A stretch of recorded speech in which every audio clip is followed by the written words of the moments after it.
rebuilt life after 50 years. The house had forgotten the sound of her footsteps. For 50 years, the wooden floor beneath the kitchen window had carried the quiet rhythm of Margaret Hale's mornings. 50 years of coffee, brewed before sunrise. 50 years of watching light slip across the cracked linoleum like something alive and hopeful. 50 years of believing she would never stand in this room alone. Now the silence had weight. Margaret stood at the sink, her hand resting on the edge of porcelain, worn smooth by decades of dishes, and listened to the hum of the refrigerator. It was the only thing in the house that still dared to speak.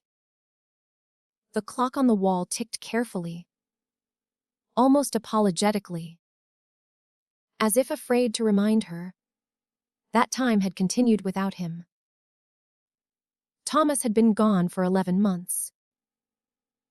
11 months since the hospital room, with its sterile smell and mechanical beeping.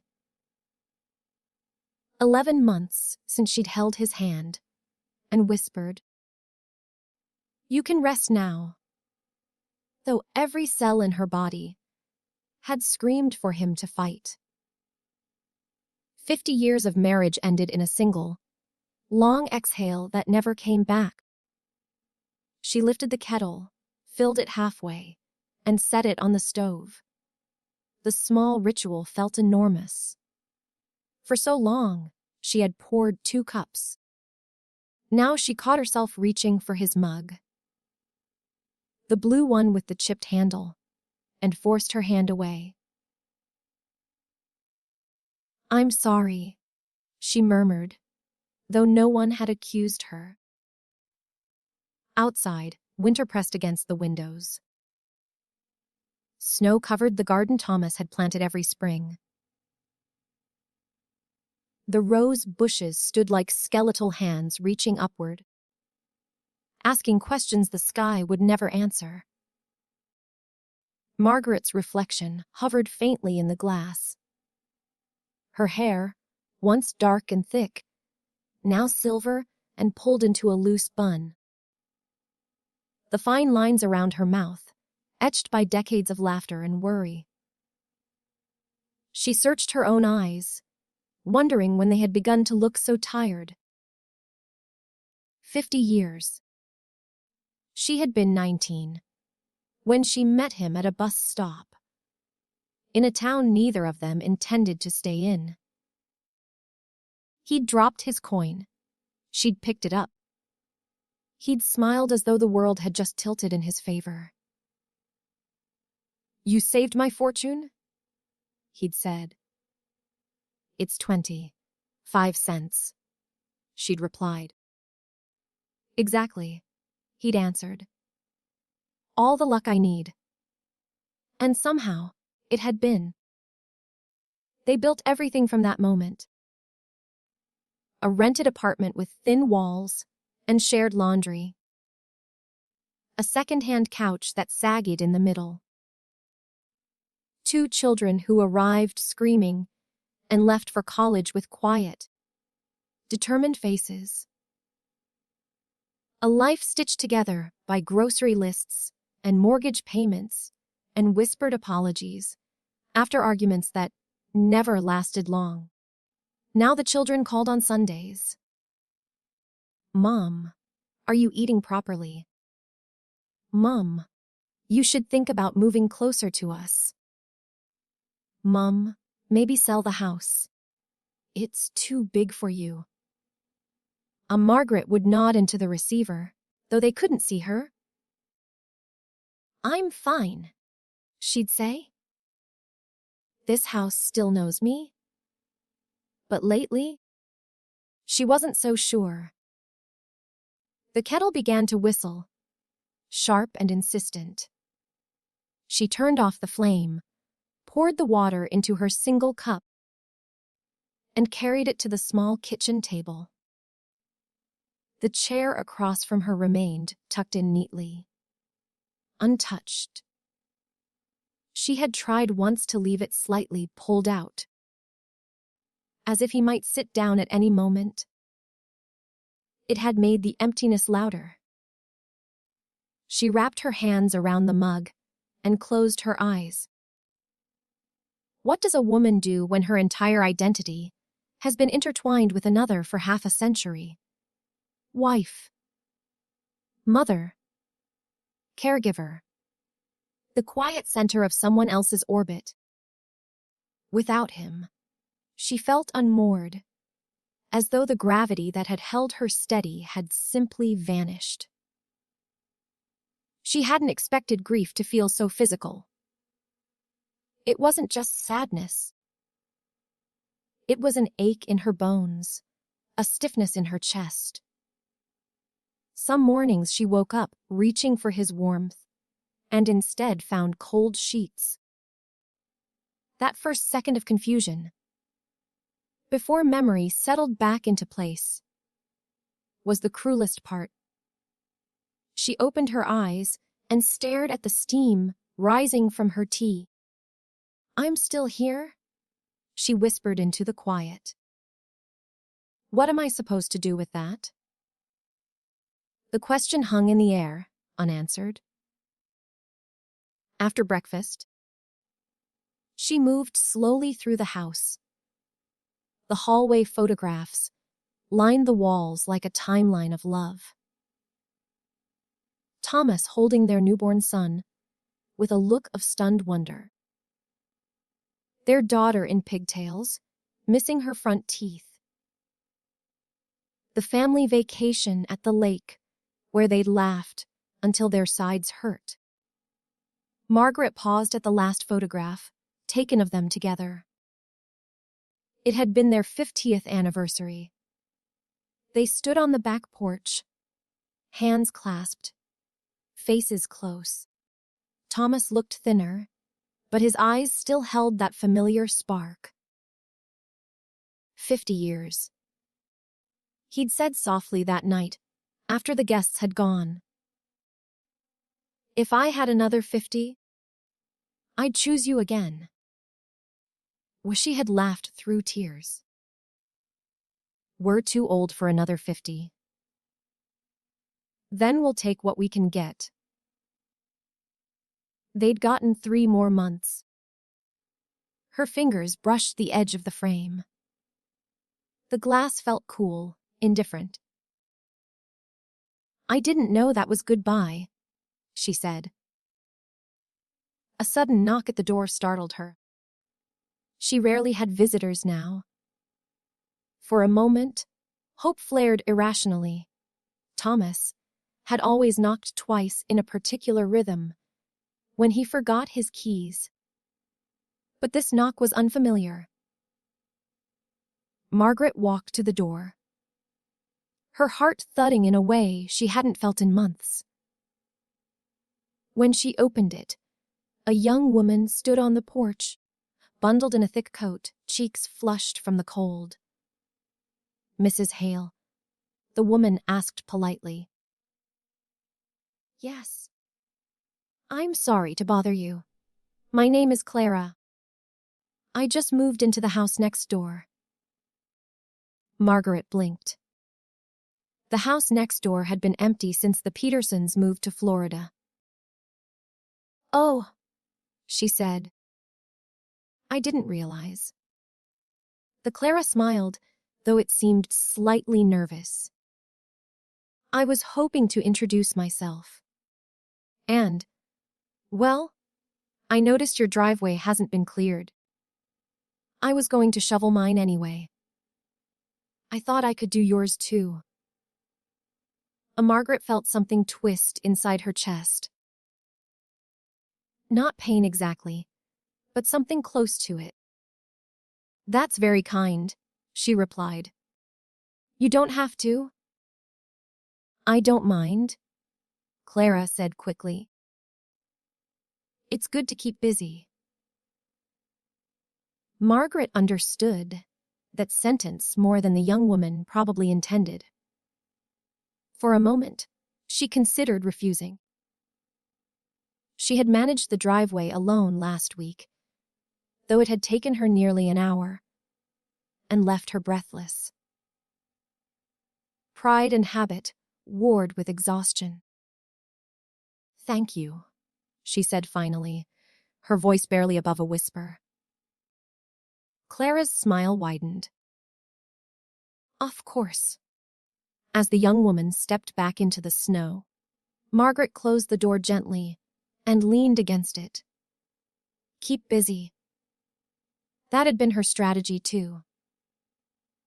Folding clothes that didn't need folding. Rearranging drawers. Polishing silverware no one used anymore. Anything to fill the hours between waking and sleep.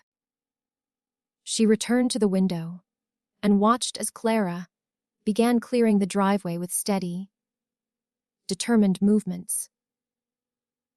The scrape of metal against ice cut through the quiet, sharp and alive.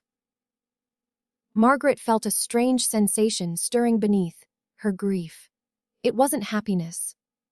It wasn't even hope. It was awareness. The world outside her sorrow was still moving. Snow fell softly from the sky, settling on Clara's dark hair.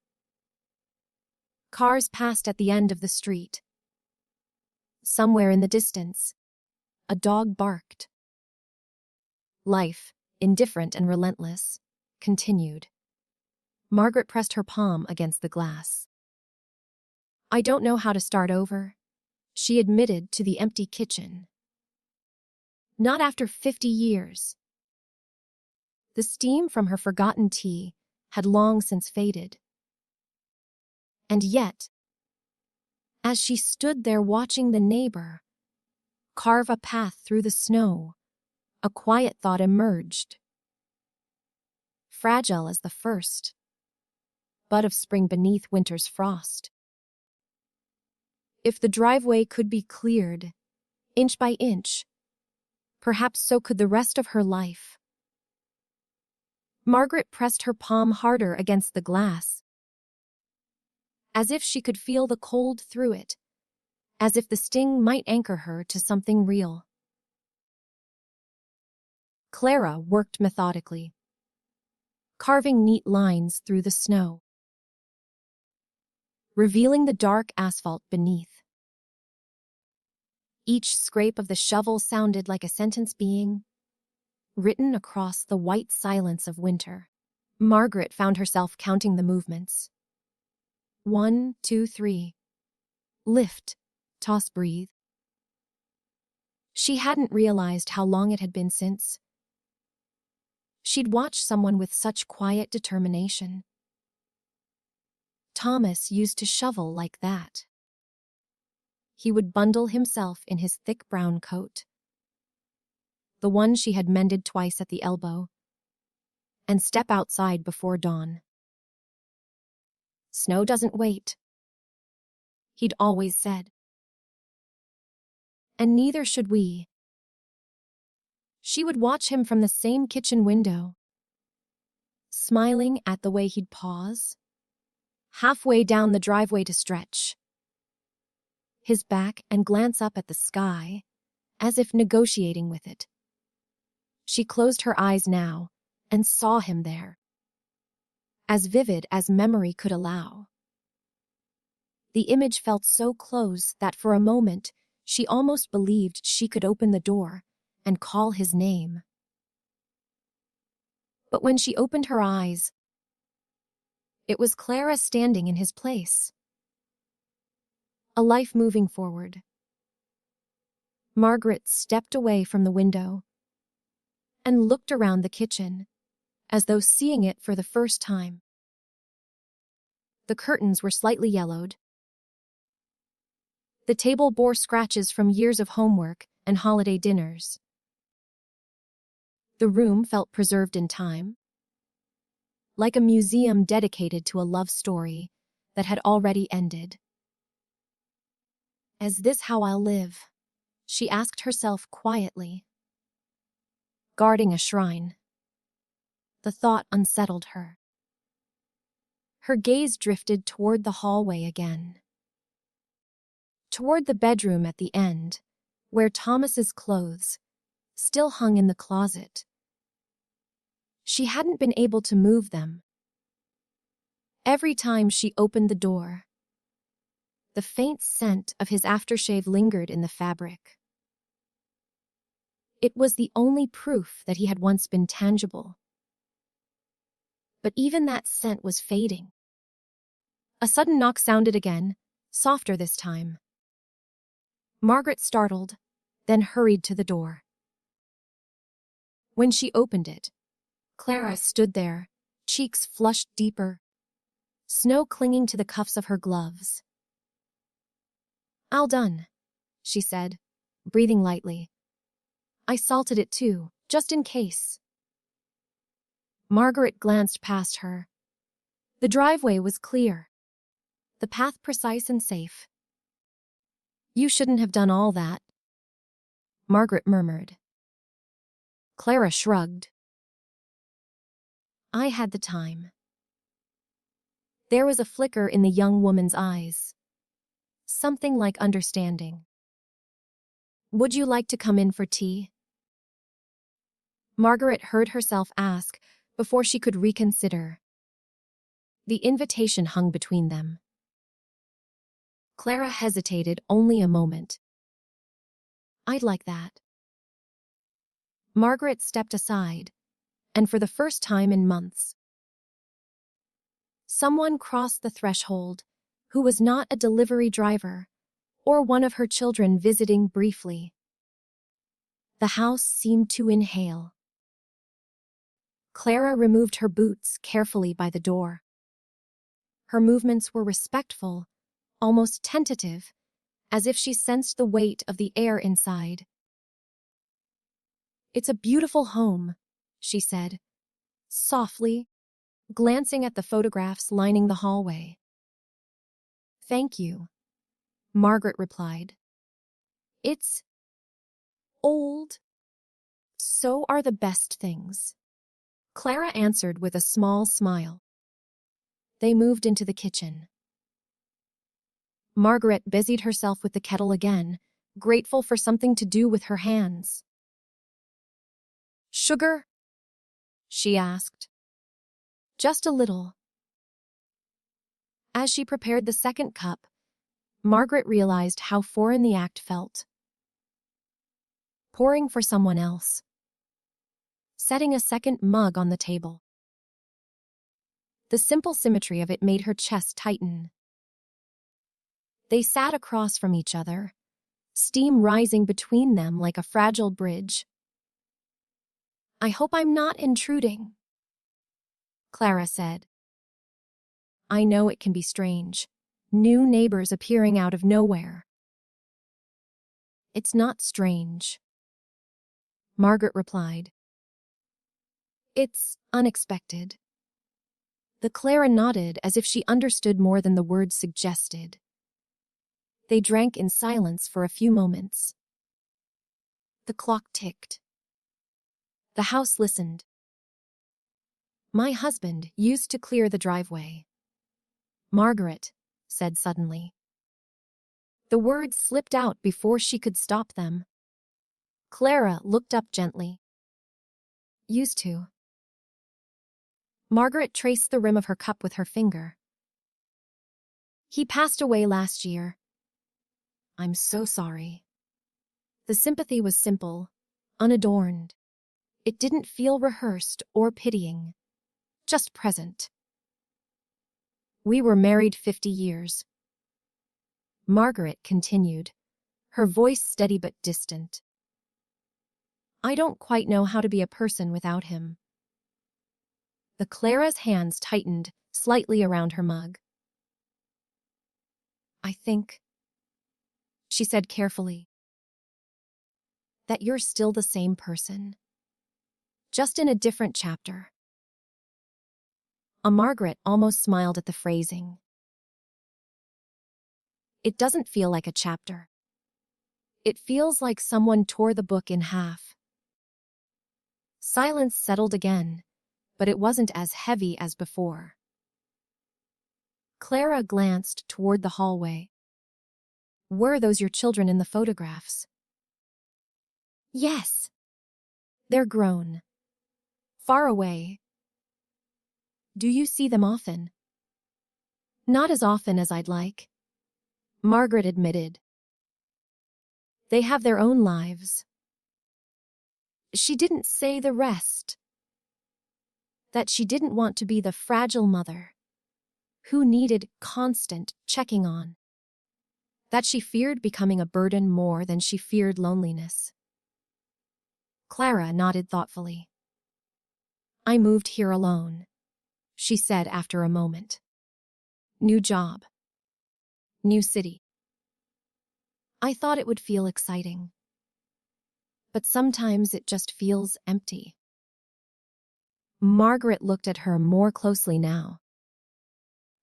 The confidence she'd sensed at the door seemed thinner up close. There were faint shadows beneath Clara's eyes, the kind born from sleepless nights. Why here? Margaret asked gently. Clara hesitated. I needed a fresh start. The phrase was familiar, too familiar. Margaret studied the young woman's face and recognized something that startled her. Grief. Not the same shape as hers, but grief nonetheless. They sat with that unspoken understanding. Two women, separated by decades yet tethered by loss. I don't know how to start over, Margaret confessed quietly. Clara gave a small, sad smile. Neither do I. The honesty in it felt like a door opening. Margaret leaned back in her chair and looked around the kitchen again. For the first time in months, the room did not feel entirely hollow. What did you leave behind? She asked softly. Clara's gaze dropped to her tea. Someone I thought I'd marry. The words lingered in the air. Margaret felt the echo of her own past in them. The bus stop, the dropped coin, the 50 years that followed. I'm sorry, she said. Clara shrugged faintly, but her eyes shimmered. I suppose we all imagine our lives will go a certain way. And then they don't. Margaret finished. Snow continued to fall outside, gentle and relentless. Margaret realized something then. Grief was not exclusive. It did not belong only to the old or the widowed. It came in different forms, at different times, reshaping lives without permission. She looked at the cleared driveway again through the window. Would you like to come again tomorrow? Margaret asked quietly. For tea. Clara looked surprised, then relieved. I would. After she left, Margaret stood in the doorway for a long time, watching the young woman disappear into the house next door. The driveway remained clear, a dark path cutting through white. Margaret stepped outside for the first time that day. The cold air wrapped around her, sharp and bracing. She walked slowly to the edge of the driveway and looked down at the asphalt beneath her feet. Cleared. Not by her own hands, but cleared nonetheless. She inhaled deeply, the air burning her lungs. I don't know how to rebuild, she whispered to the quiet street. But, as she turned back toward the house, she realized something small yet undeniable. For the first time in 11 months, she was not entirely alone inside it. The realization followed Margaret back into the house like a quiet shadow. She closed the door carefully, brushing a few stray snowflakes from her sleeve, and stood still in the hallway. The air felt different, subtly stirred, as though conversation had rearranged the molecules. 2 cups still sat on the kitchen table. She walked toward them slowly. Clara's lipstick had left a faint, imperfect crescent on the rim of the mug. It startled Margaret how intimate that small mark seemed. Proof that someone else had existed in this space, breathed this air, shared warmth at this table. For months, she had washed her own cup immediately after using it, unwilling to let even the illusion of company linger. Now she found herself hesitating. Instead of cleaning up, she sat down again. The chair across from her was no longer just an empty echo of Thomas. For a brief hour, it had held another life, another sorrow. Margaret folded her hands in her lap and stared at the worn wood of the table. Different chapter, she murmured, repeating Clara's words. She had always thought of her life as a single, continuous thread, woven tightly with Thomas's. Their arguments, their reconciliations, the children's graduations, the quiet Sunday afternoons, reading separate newspapers, but sharing the same silence. It had all been one long story, steady and predictable.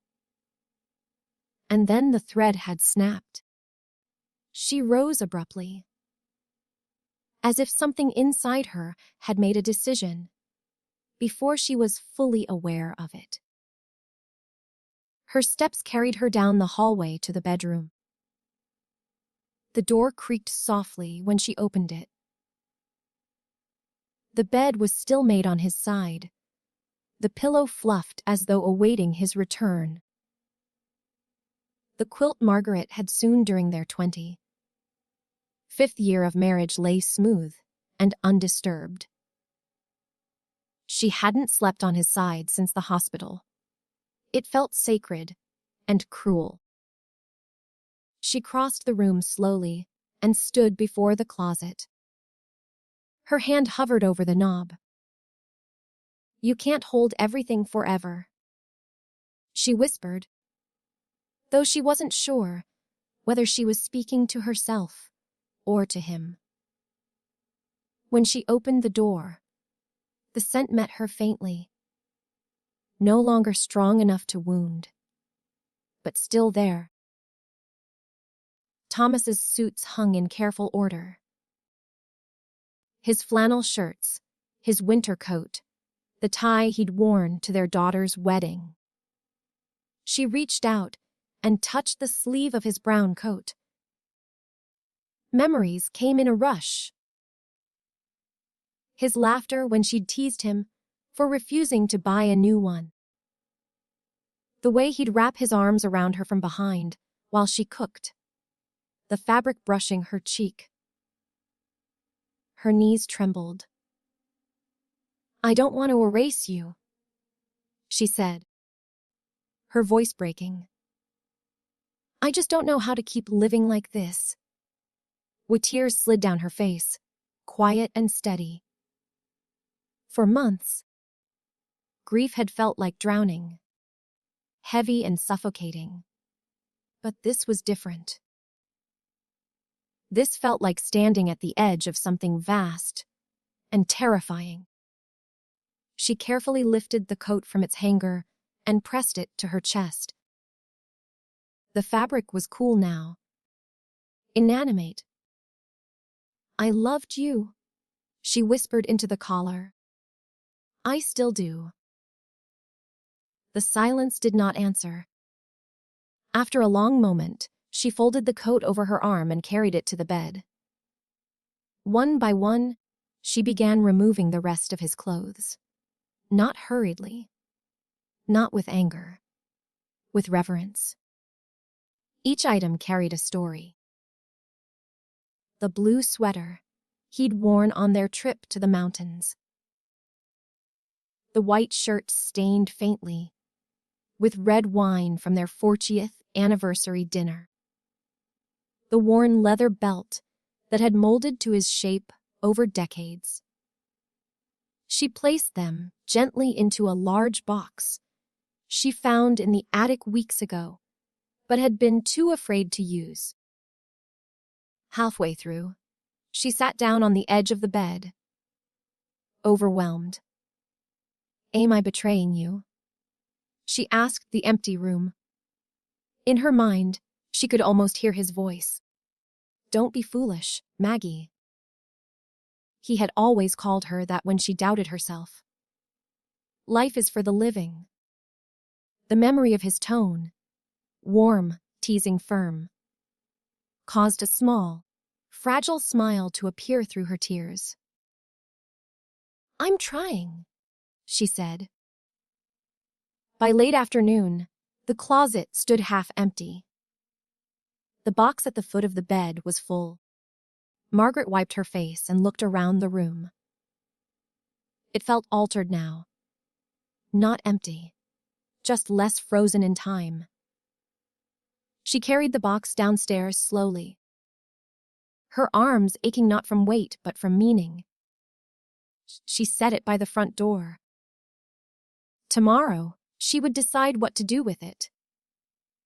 That evening, as dusk settled in shades of blue and gray, Margaret did something she hadn't done since the funeral. She turned on the radio. Soft music filled the living room. An old melody she recognized instantly. It had played at their wedding reception, scratchy through cheap speakers in a rented hall. She could still see Thomas's shy grin as he'd taken her hand for their first dance. Margaret closed her eyes and let the music wrap around her. Without fully thinking, she stepped into the center of the room. Her movements were tentative at first. A slow sway, a careful shift of weight from one foot to the other. The emptiness beside her was palpable, but she imagined his hand at her waist, steady and familiar. "I remember," she whispered. Her body moved in a fragile circle, guided by memory. Tears fell again, but they did not stop her.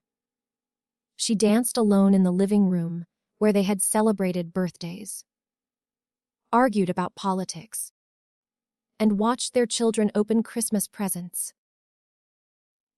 When the song ended, she remained standing there, breath unsteady.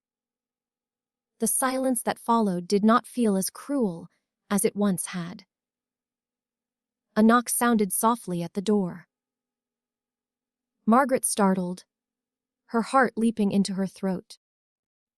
She glanced at the clock. It was nearly 7. She walked to the door and opened it to find Clara standing there, her expression uncertain. "I'm sorry?" Clara said quickly. "I realized I left my gloves here." Margaret blinked, then remembered the damp pair, resting on the radiator in the kitchen. "Of course," she said. "Come in." Clara stepped inside, pausing when she noticed the music still playing faintly. "Were you dancing?" she asked gently. Margaret hesitated, then nodded. "My husband and I used to dance to that song." The Clara's eyes softened. "That's beautiful."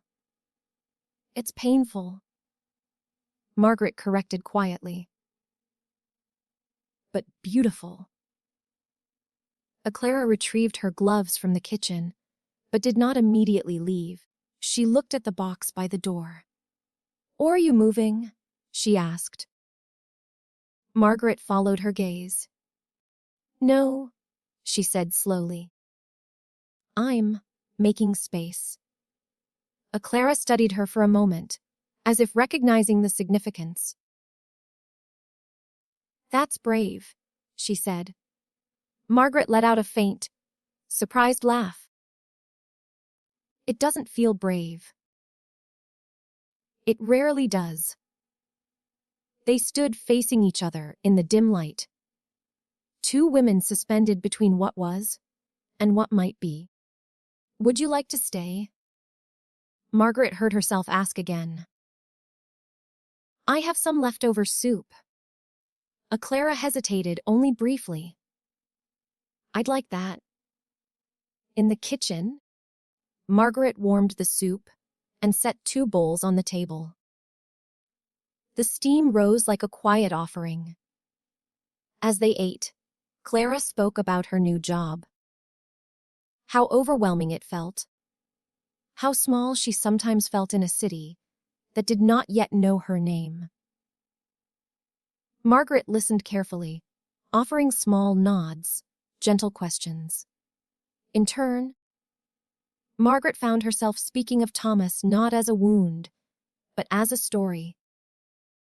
She told Clara about the bus stop, about the 25 cents, about the way he used to whistle off key while fixing things around the house.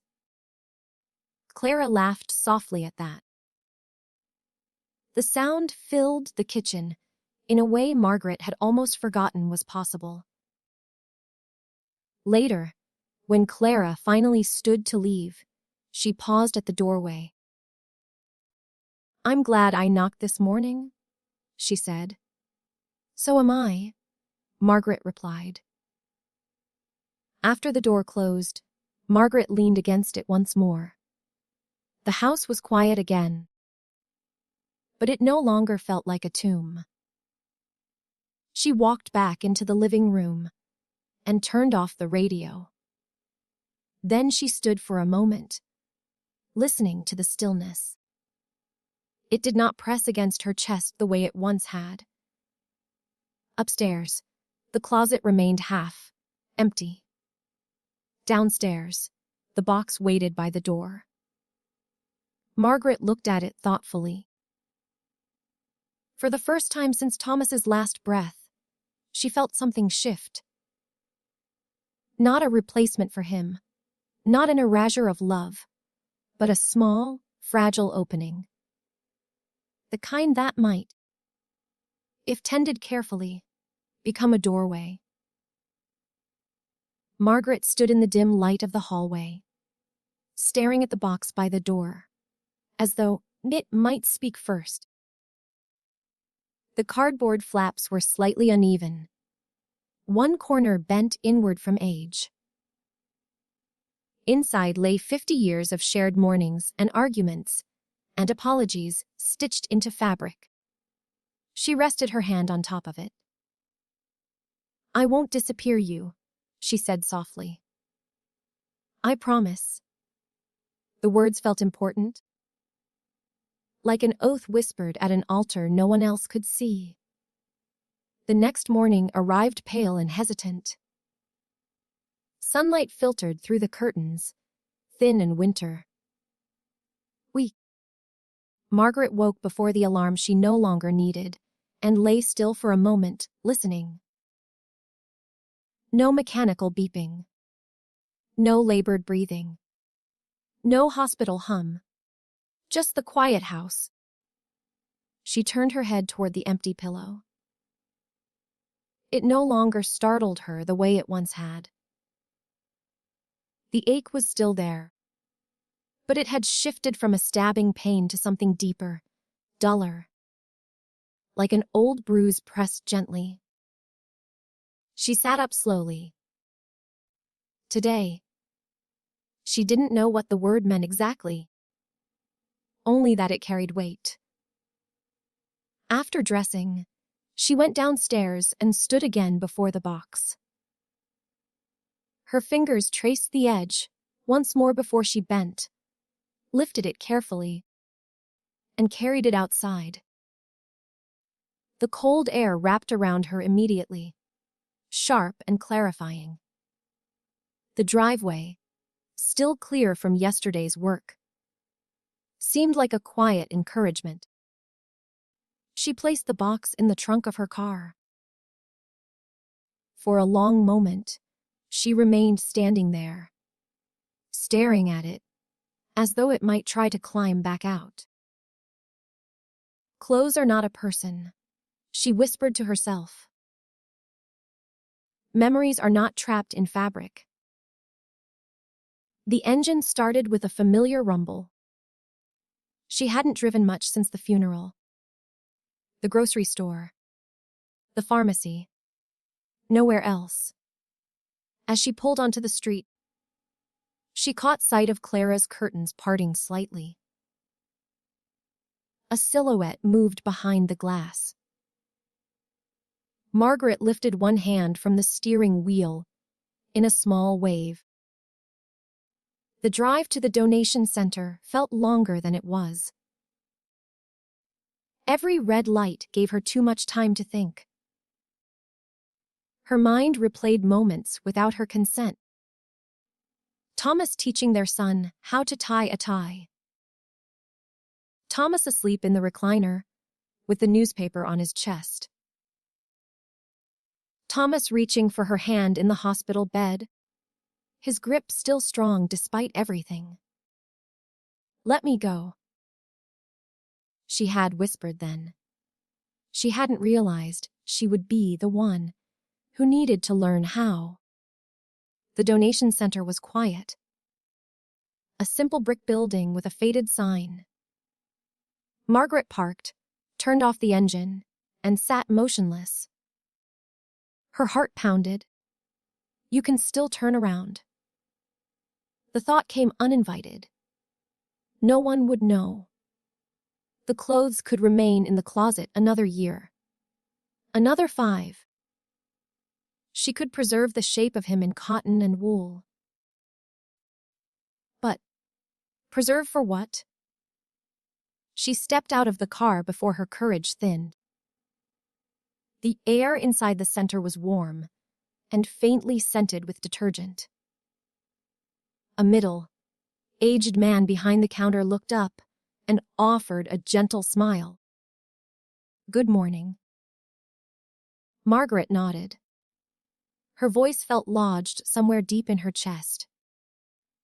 She guided the box forward, her hands trembling only slightly. "Clothing donation?" he asked kindly. "Yes," she managed. He took the box without ceremony, without reverence, without knowing he was accepting half a century. "Thank you," he said simply. Margaret watched as he carried it through a doorway into a back room. And just like that, it was gone. The finality of it struck her in a wave so sudden, she had to grip the counter to steady herself. Her chest tightened. Tears rose fiercely. "This is wrong." But beneath that voice was another, quieter one. "This is movement." She stepped outside again, the cold biting at her cheeks. The sky above was pale blue, wide and indifferent. For a moment, she expected to feel hollowed out. Stripped. Instead, she felt something she could not immediately name. Lighter. Not free. Not joyful. Just lighter. She stood beside her car and allowed herself to cry fully this time. Not the restrained, polite tears of a widow receiving condolences. These were raw and private. Her shoulders shook. Her breath came unevenly. "I loved him," she said aloud to the empty parking lot. "I loved him for 50 years. The wind carried her words away without judgment. After several minutes, the tears slowed. Her face felt cold and damp. She wiped it with trembling fingers and drew a long breath. Then she did something unexpected. She did not drive home immediately. Instead, she turned the car toward the park, where she and Thomas had walked every Sunday afternoon for decades. The parking lot was nearly empty.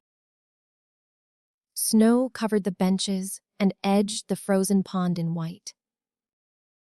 She stepped out carefully, boots crunching against ice, and followed the familiar path. Her body remembered it even if her heart resisted. They had walked here after arguments, letting the rhythm of steps smooth sharp words. They had walked here after doctor's appointments, both pretending not to worry. They had walked here the day they learned their daughter was pregnant. Thomas laughing loud enough to startle a passing jogger. Margaret stopped by the pond and stared at the thin layer of ice. "I'm still here," she whispered again. A group of children ran past her, bundled in bright coats, their laughter piercing and alive. One slipped and fell, then burst into giggles as a parent hurried over. Life. Relentless. Margaret watched them with an expression she couldn't quite define. She had spent months feeling as though her story had ended, as though the final page had been turned, and there was nothing left but blank paper. But perhaps blank paper was not an ending. Perhaps it was an invitation. The thought frightened her. She had not made a decision for herself alone in 50 years. Every choice had been shared, discussed, negotiated with love and compromise. Now every step forward belonged solely to her. The responsibility felt enormous. When she returned home, the house greeted her with its familiar stillness. But something had shifted again. The closet upstairs no longer held his shape. She walked into the bedroom and opened it fully this time. Empty hangers clinked softly together. The sight hurt, but it also allowed space. She stood there for a long while, imagining what might one day fill it. Not another man. That thought felt too distant, too impossible. Just something new. A different arrangement. A different rhythm. A knock at the front door interrupted her thoughts. She went downstairs and opened it to find Clara, holding a small potted plant, wrapped carefully in brown paper. "I saw you leave this morning," Clara said softly. "I wasn't sure if I should ask, but are you all right?" Margaret looked at the plant. Its leaves were small and green, stubbornly vibrant against winter. "I took his clothes to donate," she said simply. Clara's eyes widened slightly, then softened with understanding. "That's big," she said. "It felt like cutting off a limb," Margaret admitted, "but also like setting down a weight." Clara nodded. "I brought this for you. It's supposed to survive in low light." Margaret accepted the plant, her fingers brushing Clara's. "Thank you." They stepped inside together. Margaret placed the plant on the kitchen windowsill, where pale sunlight could touch it. "It needs watering once a week," Clara said. "Not too much. Just enough." Margaret studied the small, resilient thing. Just enough. That night, as she prepared for bed, she paused at the doorway of the bedroom. The emptiness of the closet no longer looked like an accusation. It looked like possibility. She climbed into bed and lay on her side, facing the window. The grief was still there. It would always be there. 50 years could not be folded away in a single morning. But as she closed her eyes, she realized something quiet and profound. She had taken a step without him, and she had not fallen. The realization settled into Margaret's chest as she lay in the darkness, staring at the faint outline of tree branches against the night sky. The bed felt wide, but not endless.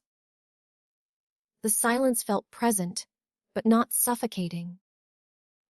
For the first time since the hospital room, sleep came without resistance. Morning arrived with a soft gray light.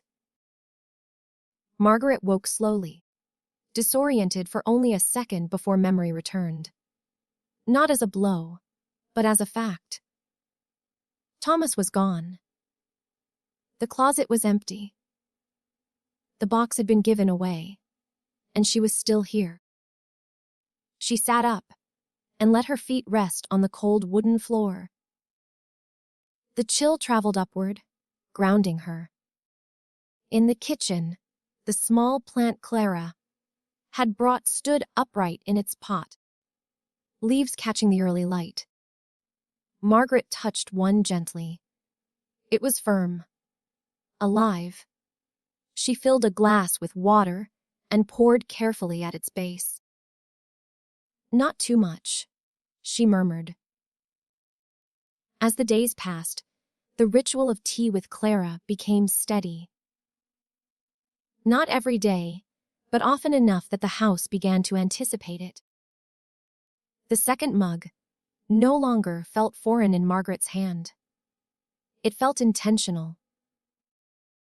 One afternoon, as they sat together watching snow melt from the edges of the driveway, Clara spoke quietly. "I've been thinking of taking an evening class," she said. "Painting. I used to love it, but I stopped." "Why?" Margaret asked. Clara shrugged. "Life got busy. And then I was busy trying to be what someone else needed." Margaret understood that more than Clara could know. "You should go," she said firmly. "Don't wait until you're my age to remember what you loved." Clara smiled faintly. "What did you love?" The question caught Margaret off guard. For so long, the answer would have been immediate. Thomas. The children. The life they built. But what had belonged solely to her? She thought back. Past diapers and school lunches and anniversary dinners. Back to a girl of 19 who used to sit by her bedroom window and write stories in cheap, spiral notebooks. "I used to write," she said slowly. Clara's eyes lit up. "What kind of writing?" "Little stories. Nothing important."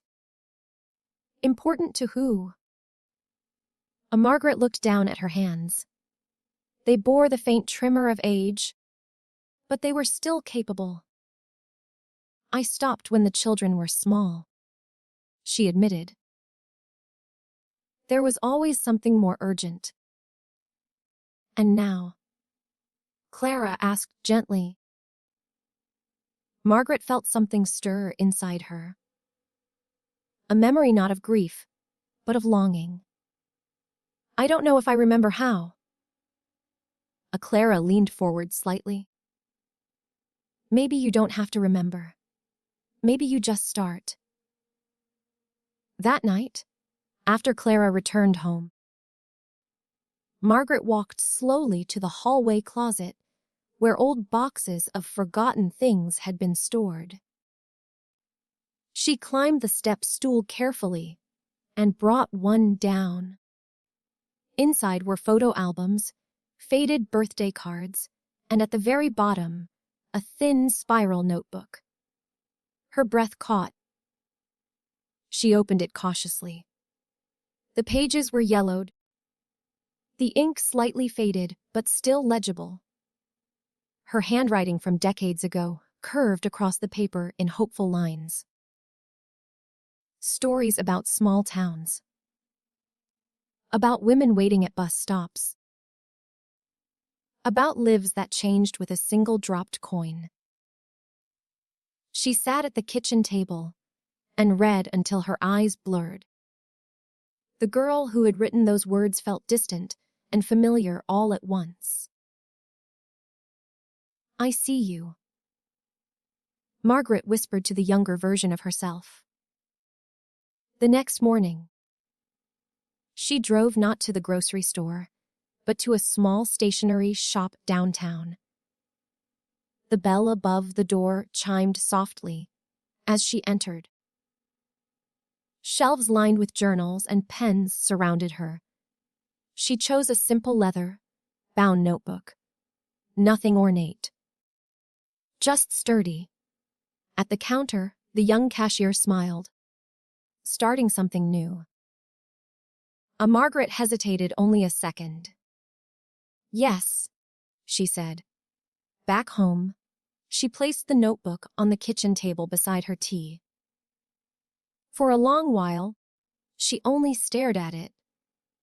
The blank page felt both accusing and inviting. "What if it's foolish?" she murmured. Thomas's voice echoed faintly in her memory. "Don't be foolish, Maggie." She smiled. Margaret picked up the pen. Her hand trembled at first, then steadied. She wrote a single sentence. After 50 years of loving someone, she had to learn how to love the quiet that remained. The words looked fragile on the page. Imperfect, but real. She kept writing. She wrote about the bus stop. About 25 cents. About snow, covered driveways, and hospital rooms and empty closets. She wrote about anger and fear, and the strange lightness that followed unbearable weight. Hours passed unnoticed. When she finally looked up, the afternoon sun slanted across the floor. The plant on the windowsill caught the light, its leaves glowing softly. A knock sounded at the door. Margaret rose, pen still in hand, and opened it to find Clara holding a small canvas and a bag of brushes. "I signed up," Clara said, breathlessly. "The painting class starts next week." Margaret's eyes shone. "I'm proud of you." Clara glanced at the notebook visible on the table. "And you?" Margaret stepped aside, allowing her to enter. "I started too." The Clara approached the table and read the first line silently. When she looked up, her eyes were wet. "That's beautiful," she said. "It's just a beginning," Margaret replied. They stood there for a moment, surrounded by the quiet hum of the house. Outside, the last patches of snow were melting, revealing damp earth beneath. The driveway remained clear, dark against the fading winter. Margaret walked to the window and looked out at it. Inch by inch, the path had been uncovered. She felt Thomas in the memory of her steps, in the courage he had quietly built inside her over 5 decades, in the love that had shaped her, but did not have to confine her.